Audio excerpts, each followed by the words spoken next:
Rusia dan Amerika Serikat berseteru di panggung global.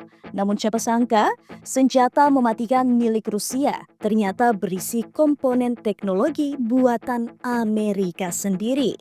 Bagaimana bisa itu terjadi padahal sanksi ekonomi sudah dijatuhkan selama bertahun-tahun?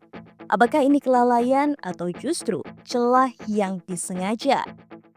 Laporan gabungan dari IPHR, NACO, dan media investigasi Hunter Brook membongkar fakta mengejutkan.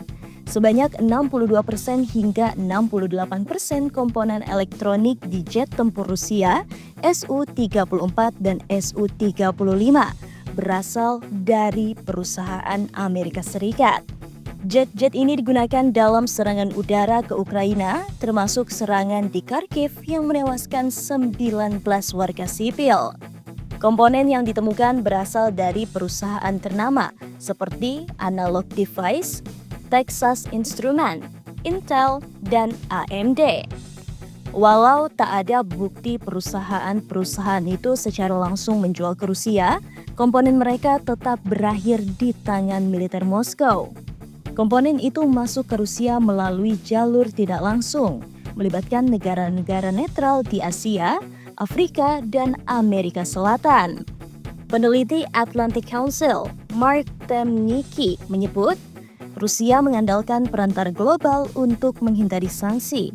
Ini membuat kontrol terhadap komponen teknologi jadi sangat sulit. Bahkan di akhir 2022 saja, Rusia dilaporkan mengimpor komponen militer senilai lebih dari 20 miliar US dollar.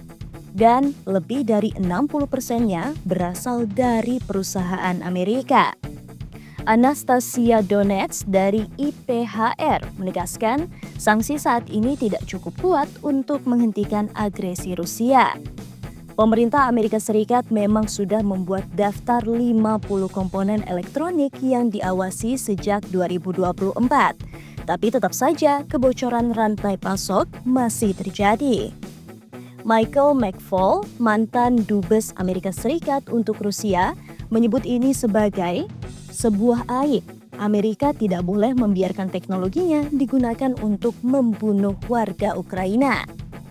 Di sisi lain, perusahaan Amerika Serikat yang masih beroperasi di Rusia pada 2023 dilaporkan menyumbang pajak hingga 1,2 miliar US dollar kepada Moskow.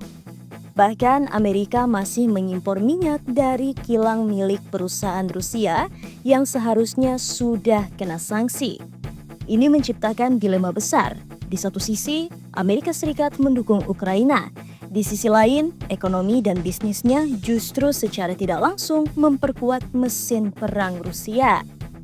Setelah percakapan telepon antara Trump dan Putin pekan ini, Trump mengaku sangat kecewa terhadap sikap Rusia yang belum menunjukkan niat mengakhiri perang. Namun, publik dan analis mendorong Trump untuk lebih tegas, terutama dalam mengontrol ekspor teknologi dan menutup celah sanksi. Jika tidak, perang di Ukraina bisa terus berlarut-larut dengan dukungan teknologi dari lawan sendiri.